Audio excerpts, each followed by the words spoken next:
Vamos a la página 27 del libro El Mundo del Nuevo Testamento.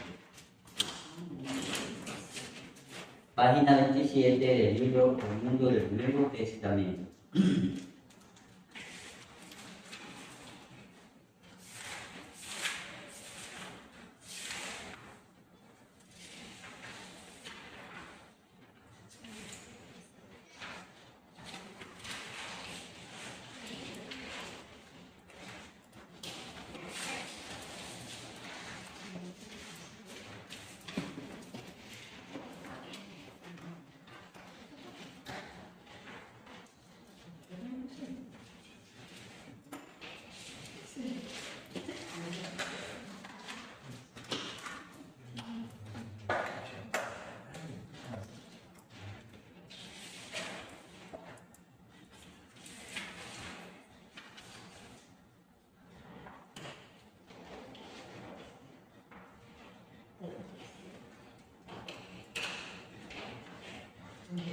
Página 26, El Mundo del Nuevo Testamento.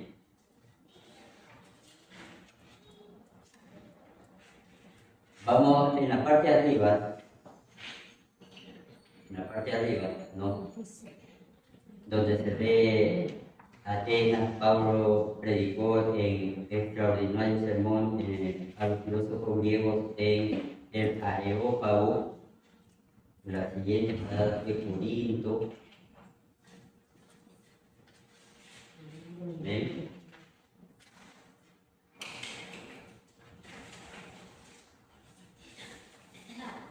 Pero retrocedamos a la página 21.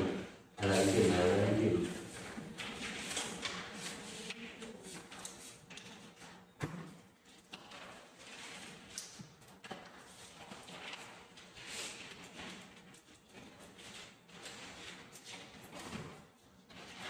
Dice como tema el ministerio de los apóstoles, ¿no? El ministerio de los apóstoles. Aquí nos hace un resumen justamente pues, de lo que hicieron los apóstoles en el libro de los Hechos. Por eso está ahí como título el ministerio de los apóstoles. Ya usted sabe que la palabra ministerio significa ¿qué cosa? ¿Qué cosa? Servir. Un ministro es un servidor. ¿Ya? Entonces, el servicio o la forma de servir de los apóstoles a su propia nación y también al resto del mundo. Vemos un ministerio de expansión, porque nace ¿en qué lugar? En un aposento alto, ¿no? Dice que fueron bautizados por el Espíritu Santo. Y la palabra poder en griego significa dinamis o dinamis, que significa poder. Amén. Es el poder en griego, significa poder. Poder o fuerza. ¿A qué se refiere esto? A que Dios les estaba impartiendo sobre los apóstoles el poder para hacer milagros, maravillas y señales. Es un poder que no lo tenían. ¿Amén? Cuando usted lee en el Evangelio de Mateo que Cristo mandó de dos en dos y le dijo sanen, enfermos, echen fuera demonios, ahí los mandó con una autoridad, pero simplemente en ese momento. En cambio acá en el libro de los Hechos ya es un poder que descendió sobre ellos, que ya se va a manifestar siempre, toda su vida hasta la muerte. Amén. O sea, es un poder que iba a manifestarse e iba a permanecer sobre ellos. Y también otra cosa más, además de que ese poder iba a permanecer sobre ellos, iba a haber también en ellos un cambio radical. Por eso es inconcebible que una persona que de verdad se arrepiente de todo corazón a Cristo, después de 1 año, 2 años, 3 años, siga siendo la misma persona. Es inconcebible. Si así sucede, significa que esa persona simplemente no se ha entregado a Cristo de corazón. Solo lo hizo por temor o porque alguien le dijo, pero en realidad nunca se entregó a Cristo de corazón. Y esos son los que cuando ya se cansan de la iglesia se vuelven al mundo con cualquier pretexto. No le gustó el color de la pintura, por eso me fui. Que el pastor dijo algo en el púlpito, por eso me fui. No, es que los hermanos de la iglesia que yo veía muy santos discutieron, por eso me fui, aunque la discusión no tenía nada que ver con él, pero por eso se fue. ¿Sí me debe entender? O sea, siempre hay una excusa. O que alguien simplemente no me quiso dar la mano, no me quiso dar la mano, me fui de la iglesia porque no me quiso dar la mano. Y usted le dice, pero busque otra iglesia, pero no sea parte del Señor. No, si no es la misma iglesia, yo no vuelvo. Y con ese pretexto se pierde. ¿Sí o no? Se termina de perder. Y tampoco bueno. Es que esa es la excusa perfecta. Dice que si no vuelve a la misma iglesia, no vuelve más. Eso sería bueno. Porque cuando se apartan viene un poquito luego para volver. Amén, claro que sí. Es que el corazón se endurece. ¿Ya? En la primera parte del libro de los Hechos vemos, por ejemplo, que el escritor, que es Lucas, ¿no? Empieza a hablar justamente del ministerio de Pedro, casi hasta la mitad de los Hechos, que en algunos capítulos menciona a Pedro. Amén. Cuando estaba predicando la palabra, cuando se ganó almas, cuando estaba ayunando, cuando él como judío no quería mezclarse con los gentiles, y Dios en una visión, ¿no? Le dio una visión donde bajaba una malla con animales y le daba a entender que él tenía que también predicar la palabra de Dios a la gente gentil. ¿A qué se llama eso? Eso se llama nacionalismo. Cuando tenemos celo de nuestra nación, de nuestra cultura y creemos que somos los únicos en todo. Amén. Y ese nacionalismo se lo demuestra en muchas naciones. Vemos el caso, por ejemplo, de Estados Unidos. Estados Unidos siempre fue nacionalista. Bueno, por los últimos gobiernos que han habido no han sido tanto. Pero antiguamente era bien nacionalista, a tal punto de que cuando ellos descubrían, por ejemplo, una medicina para el cáncer, o para hacerle crecer un dedo, cualquier cosa, algo novedoso, ¿qué hacían ellos?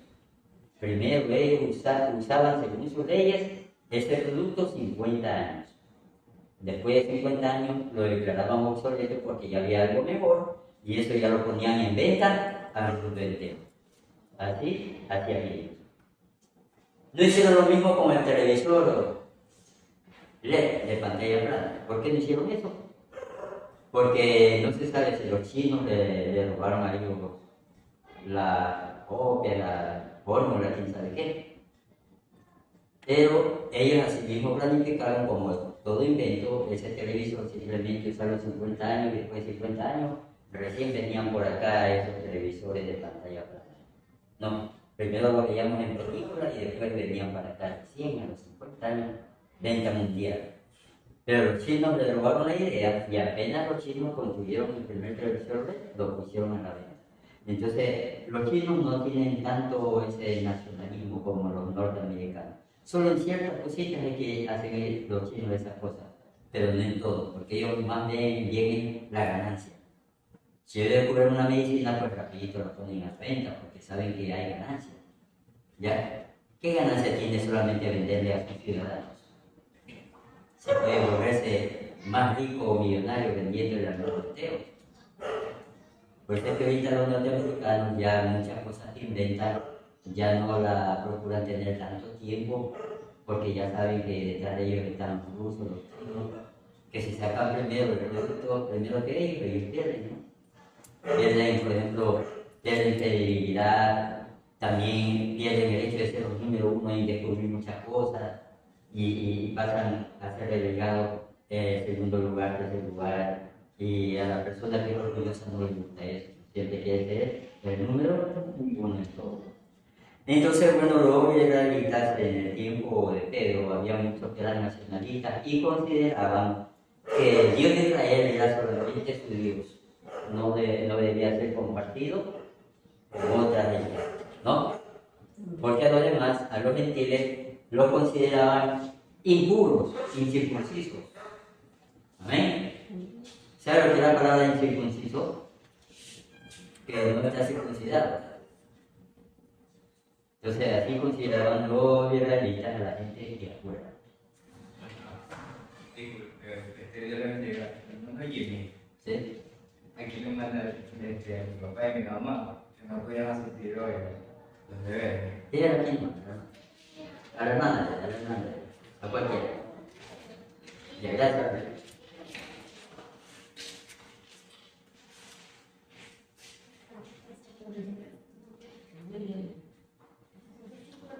Bueno, entonces, Pedro, pues, siendo uno de los encargados, porque Jesucristo le dejó encargado un ministerio especial a Pedro, un liderazgo especial, entonces él empezó a llevar la batuta, ¿no? Y empezó a predicar el Evangelio y a dar a conocer el poder de Dios en Judea, en Israel. Y a veces parece mentira, pero cuando uno ve en el libro de los Hechos la persecución, la muerte contra los cristianos, eso produjo otra cosa. Porque a veces nosotros nos sentimos cómodos en el área donde estamos, ¿sí o no? Y ahí no queremos salir. Nos gozamos con Dios, todo, pero no queremos salir de ahí. Entonces, cuando viene una persecución contra la iglesia, eso obliga a que la gente salga a predicar la palabra y a dar testimonio de Dios a otros lugares. ¿Sí o no? Entonces, en la época de los apóstoles sucedió eso. Muchos cristianos que querían permanecer solamente en Jerusalén, en Israel, se vieron obligados a huir a otro lado, y cuando ellos huyeron, iban llevando la palabra de Dios. ¿Amén?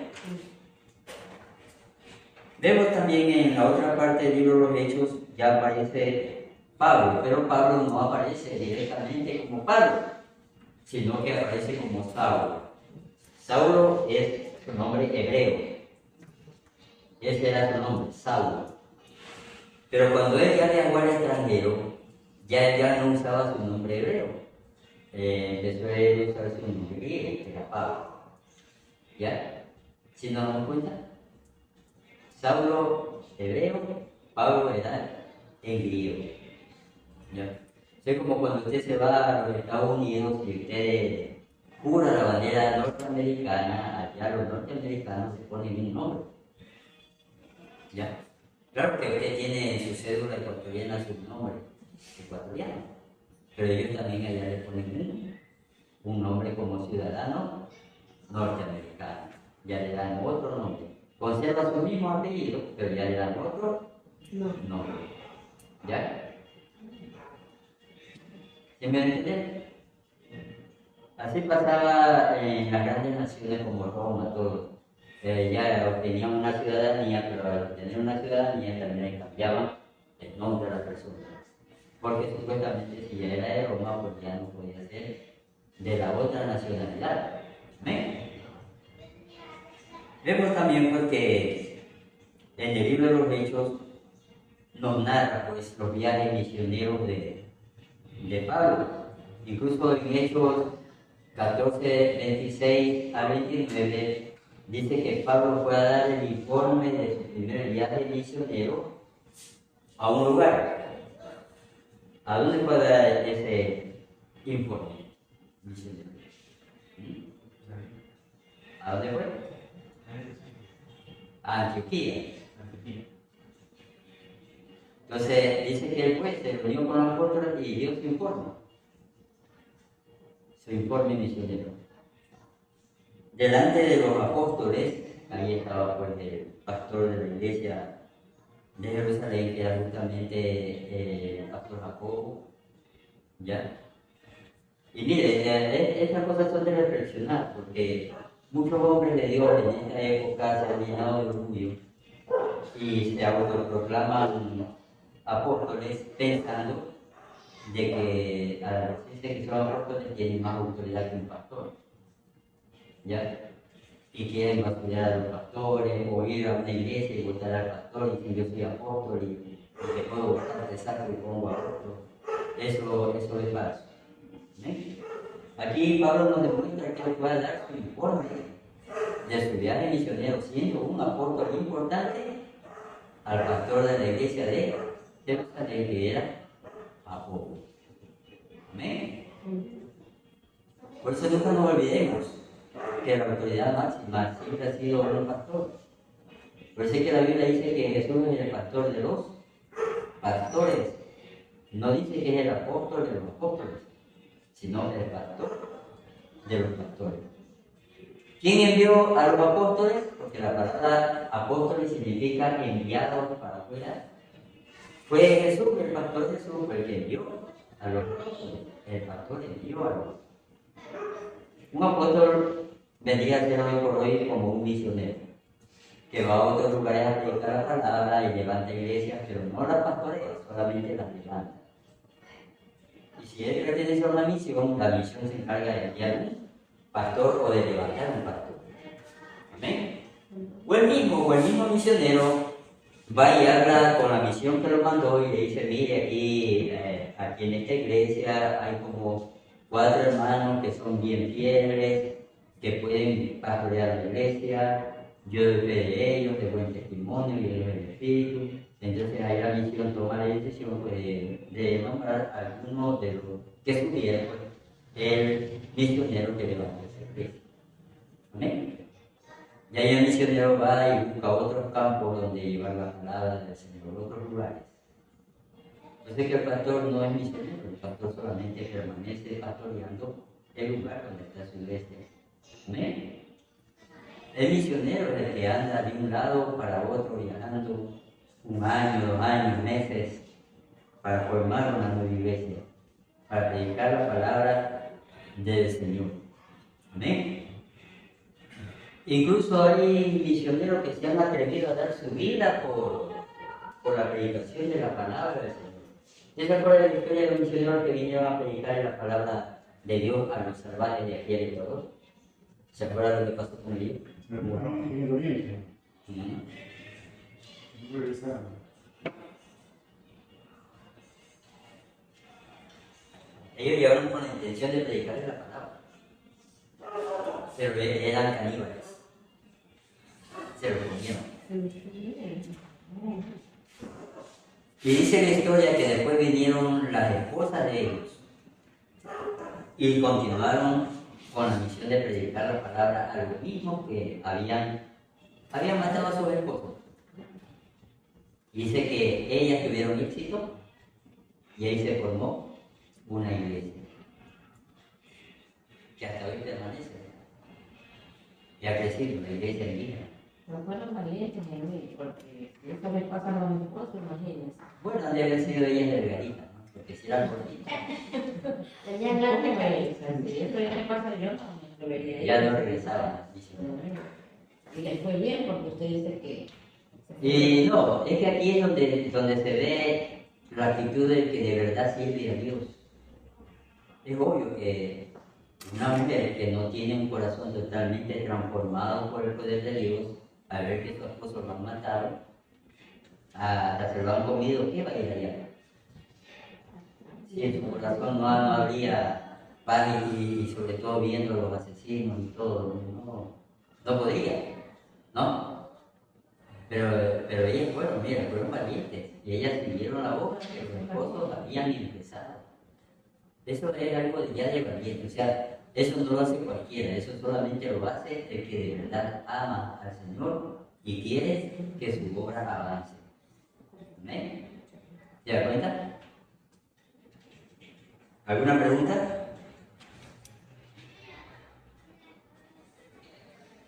¿Alguna pregunta, mi hermano? El pastor que es misionero, como usted dice, que va de un lugar a otro, va para sembrar una iglesia. Ya una vez que funda la iglesia, ese pastor puede quedarse ahí un tiempo pastoreando, o obviamente funda la iglesia y por ahí mismo sale y mandan a otro. O No, pues, el misionero forma la iglesia, o sea, se queda por un tiempo. por un allí. tiempo ahí. Por un tiempo y después él ve si entre la gente hay personas que tienen esa actitud inteligente para poder pastorear. Ya ellos levantan pastores de niños. Ya, si es que la misión les da esa autoridad, pero si la misión les dice que ellos se encargan de enviar a uno, bueno, entonces lo que hacen ellos es entregar a la iglesia la misión y de la misión mandan a un pastor. Así funciona, ¿no? Según la misión a la que pertenezcan esos misioneros. Amén. Por eso el misionero vendría a ser prácticamente como un apóstol. Pero ahorita, como no se entiende la función apostólica, hay mucha gente que cree que el ser apóstol es ponerse a pelear con el pastor y a ¿cómo se llama? A pensar que tiene más autoridad que todo el mundo, y soy el apóstol, así que te quito aquí, te pongo aquí, y hago esto, etc. Está mal, eso no es visible a la Biblia. Amén. Digo porque esto ha pasado, yo lo he visto que ha pasado. Hombres orgullosos que creen que por ser pastores pueden a todo el mundo, o se creen la máxima autoridad, y están equivocados. ¿Amén? Gloria a Dios. Veamos, por ejemplo, que los apóstoles tuvieron que predicarle a muchos habitantes de diferentes regiones, porque no solamente habitaban israelitas, judíos, no. También había griegos, había fenicios, eteos, hebeos, había una mezcla de personas que vivían por Israel y en los alrededores de Israel. Amén. Había una mezcla grandísima. Para la época de Cristo, los verdaderos israelitas eran pocos. Ya hay muchísimos, como lo de Samaria, era ya una mezcla de israelitas con gente extranjera. Los samaritanos eran una mezcla de israelitas con extranjeros.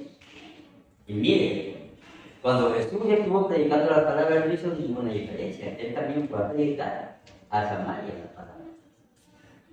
Él no hizo esa diferencia orgullosa que hacían los judíos, ¿no? Que no se llevaban con los samaritanos ni siquiera pisaban las calles de ellos. Pero en cambio Jesús sí fue a predicar la palabra en Samaria. Amén. Porque Samaria pues era parte de Israel, era parte del pueblo de Dios también. Pero si había israelitas orgullosos de su nacionalidad, judíos, de sangre de nacimiento. Los israelitas con los samarios. ¿Vale? Tenían conflictos. Claro, esos conflictos venían desde el pasado. Porque a veces los samaritanos, Samaria era la capital del reino de Israel, Jerusalén era la capital del reino de Judá. Por eso es que se menciona bastante a Samaria. Entonces, como Samaria era la capital de Israel, a veces el rey de Israel se unía a los enemigos del rey de Judá y atacaban. Por eso es que se odiaban entre ellos. Pero también había ocasiones en que se unían para algo. Cuando les convenía, se unían. Así como los políticos, ¿no? Políticos que se pelea y cuando les conviene, se unen y el proyecto lo hacen cuando les conviene. ¿Sí o no? Si no les conviene, pues no lo hacen. Así también era el caso. Amén. Ya. De aquí es donde salen los famosos palestinos, que hay tanta controversia con eso. Pero la controversia no es causada ni por los israelitas, ni por la Biblia, ni por nada de esas cosas. La controversia es causada por las mismas naciones que supuestamente han querido ayudar, pero en vez de ayudar, han causado más destrucción, en vez de ayudar. Vemos entonces que ahí en Israel, en el territorio de Israel, antiguamente, antes de que vayan los israelitas, vivían eteos, jebuseos, amorritas, cananeos, fereceos, heveos, jebuseos. O sea, era todo ese grupo de personas, ¿no? Por ejemplo, los cananeos eran llamados cananeos años a los grupitos de personas nómadas que vivían por ahí. Eran llamados los cananeos. Y tenían diferentes lenguas. ¿Ya? Y ahora son los famosos palestinos, los descendientes de todo ese grupo de personas. Pero ¿por qué sucede lo que está pasando ahorita? Porque Dios mismo les advirtió a los israelitas que tenían que desaparecer absolutamente a todos los habitantes de esos pueblos, pero los israelitas no hicieron caso al mandato del Señor, y ellos son los que hasta ahorita son los acérrimos enemigos a muerte de Dios, que quieren destruirlos totalmente. ¿Amén? Porque allá pues en la cultura de ellos tienen la costumbre pues de siempre pasarse el odio del uno al otro, que se pasan el odio. Mira que los israelitas mataron a los israelitas, a Cristo, les arrancaron la cabeza, les tiraron un bombazo, y ahí le van sembrando el odio a los niños, y los niños van creciendo con ese odio. Cuando ya son grandes, ya quieren ir a la fuerza armada a matar a los israelitas, judíos. Ya, porque son enemigos. ¿Sí me voy a entender? Pero reglas en la guerra. Nosotros también hemos tenido guerra con Perú. Pero no se oye a los profesores por ahí de fuera diciéndole a los niños quiénes odian a los peruanos porque mataron a nuestros soldados ecuatorianos. No se oye esa cosa. Porque si eso se diera, entonces muchísimos niños ecuatorianos van creciendo con ese odio hacia peruanos inocentes, porque los verdaderos culpables son los políticos, no son el pueblo. No es el pueblo el que decide, son los políticos los que deciden la guerra. Ellos son los que deciden la guerra. Incluso los militares son inocentes también porque tienen que defender la frontera, tienen que matarse. Tienen que defender y matarse. Yo digo, ¿por qué no se van a matar ahí los que deciden la guerra? Pero si se van a los soldados, los mandan a matar. Increíble, ¿no? Ellos también sentados dirigiendo todo. Y ellos son los que deciden la guerra. No, vayan, recuperen la tierra, hagan esto, tiren bombas, pero no son ellos los que pelean, son los soldados los que pelean. ¿Amén? ¿Alguna pregunta? Y entonces, esos habitantes que ahorita que se llaman palestinos es una mezcla de todo el grupo que antiguamente vivía por esos sectores que los israelitas no lograron exterminar o sacar como Dios lo había ordenado. ¿Amén? ¿Y por qué Dios lo había determinado? Pues porque eran pueblos bárbaros totalmente, ¿no? Imagínense entregar a un niño recién nacido de su vientre, ¿no? de usted, entregarlo a la muerte, ¿no? Que le corten el cuello, o que lo tiren al fuego, o que lo hagan pedazos, o sea, era gente bárbara. O a veces no entregaban solamente niños pequeños, también entregaban niños grandes. Por ejemplo, el sistema de ley de Dios era un sistema de misericordia. Él ordenaba que si tenía un esclavo, le dé la libertad a los 7 años. Y si el esclavo no quería irse, ¿qué tenía que hacer el dueño de casa? Hacerle un hueco en la oreja. Y con ese hueco demostraba que era ya su esclavo para siempre. Parece que, bueno, algunos dicen que hacerse un hueco y ponerse arete es signo de esclavitud. No, yo no hablo de las mujeres, sino de los hombres. Porque las mujeres desde la antigüedad, desde el tiempo de Adán, siempre se han llenado de adornos. Dice que Sara era una mujer que tenía en su cuerpo muchísimos adornos. ¿Ya? Entonces, hablar de adornos de mujeres a veces es una controversia. Uno dice que es cierto, otro dice que no, pero bíblicamente había mujeres en el Antiguo Testamento que usaban muchísimos adornos, como la esposa de Sara, la esposa de Isaac. ¿Ya? Eran mujeres que usaban adornos de oro, de plata. Imagínense que no ni usa ni de oro ni de plata.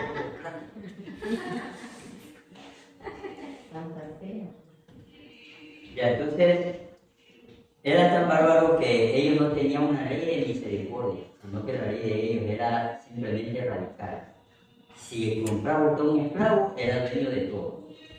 El dueño decía, si usted decidía matarlo, lo mataba porque un día se levantó con coraje y agarró a su esclavo, ¿no? Como no tiene perro, agarra a su esclavo y poco. Se murió, ya se murió, bótalo, como que por una... Ya, así era. En cambio Dios no, Dios en su ley decía que a los 7 años se le daba la libertad.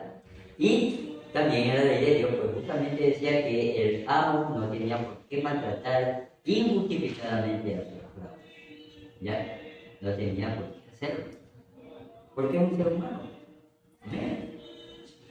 Pero cuando las personas son orgullosas y activas, claro que a los esclavos los veían como animales, como cualquier cosa. Eso es como cuando nosotros nos vemos por la diferencia de color de piel, ¿no? Color de piel, ya nos sentimos unos superiores, otros inferiores y todo, ¿no? Por el color de piel. Pero eso no es bíblico. Amén. A Dios no le agrada que la persona sea altiva y orgullosa, sino más bien humilde. ¿Alguna pregunta, mis hermanos?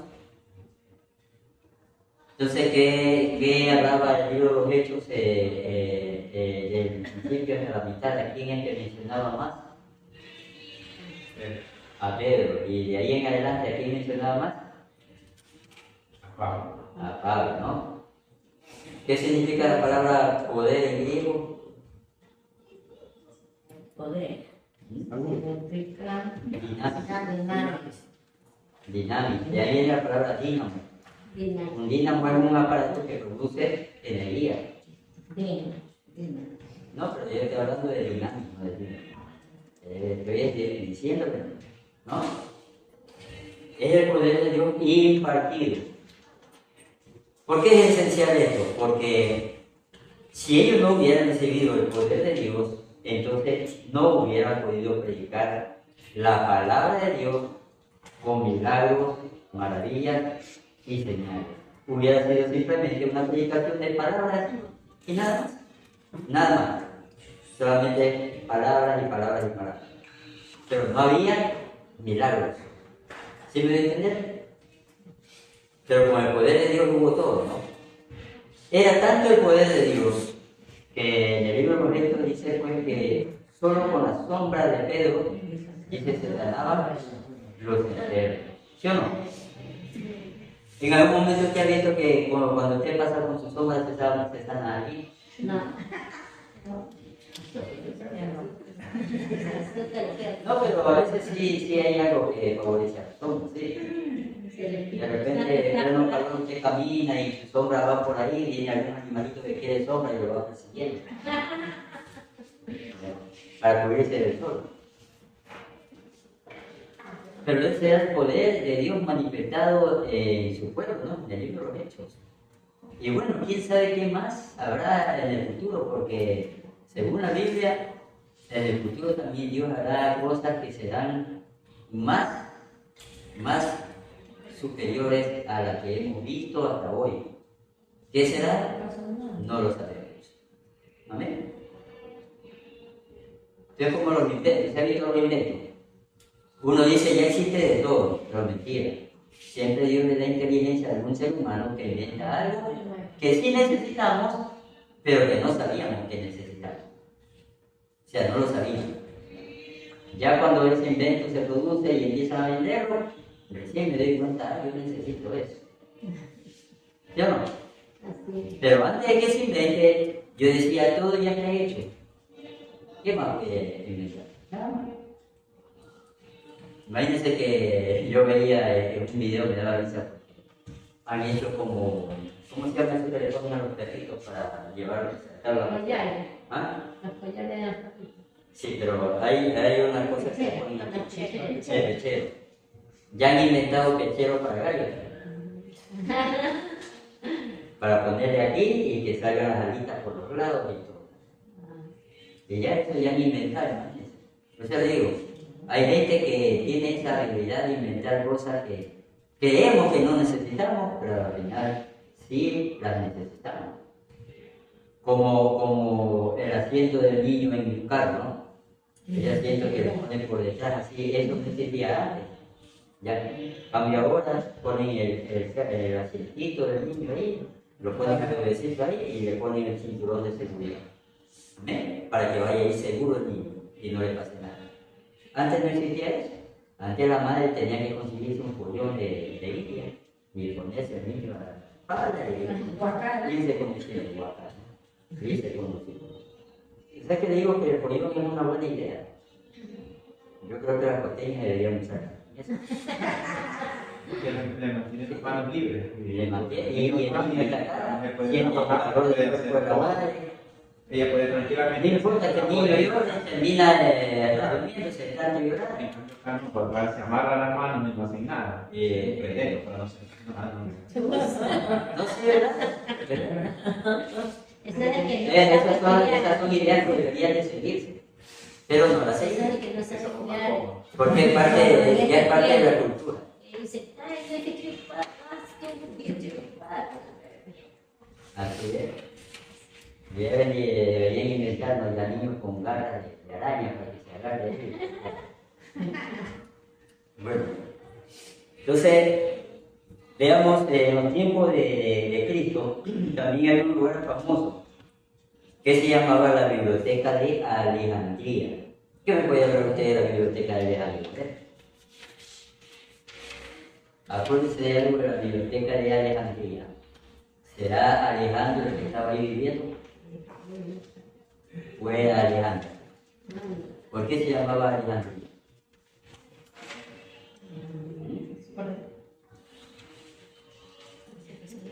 En honor a Alejandro Magno, que fundaba esa ciudad. Y yo creo que no han leído la resumen. Pero dentro de lo van a hacer. Claro, de esa hora sí hicieron resumen. No, A ver, ¿qué no me acuerdo? No, entonces, o sea, la anterior que ya dijo que ver. O sea, porque yo me bueno, la anterior que ya dijo que ver. no sé si es el otro programa. En la 22 no pasa. Hasta el 22. Claro, el 22 no van a leer. El 27. O sea, lo mismo que usted nos explicó la semana pasada. Porque si entregamos desde esa hora. Los que mandaron la semana pasada, 17, 18, eso no. Ahora no tenemos el 22, entonces ahorita el 22. Ahorita tenemos el 21. Adelante. No, 26, adelante. Bueno, la historia dice que Alejandro Magno quiso hacer una ciudad para sus soldados. Una ciudad, como que dice, de refugio para descanso y para preparar tropas. Esa fue la idea primera. Pero después, la idea fue cambiada por el sucesor de Alejandro Magno. Cuando ya Alejandro Magno murió y vino otro a gobernar, uno de sus generales. ¿Amén?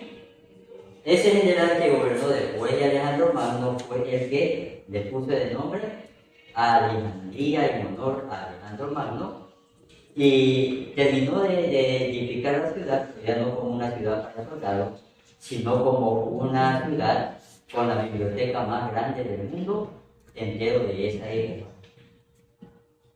Era una biblioteca tan grande que ellos procuraban tener los libros de todos los lugares posibles que podían tener. Llegaban barcos ahí y dice que le quitaban los libros que ellos cargaban ahí para incorporarlos a la biblioteca y a los del barco, o sea, los que venían del barco, si usted cargaba algún libro, se lo quitaban los soldados y después lo obligaban a usted a aceptar una copia del libro que usted iba a llevar. O sea, su libro se quedaba allá. Y a usted le daban solo una copia. Y así tenían en Alejandría libros de diferentes naciones y lenguas. En Alejandría se reunían filósofos, científicos, se reunían maestros también, y ellos ahí discutían, también se reunían gente que estudiaba las estrellas. Y ahí en Alejandría, consultando esos libros de diferentes países y culturas, ellos a veces sacaban ciertas conclusiones, ¿ya?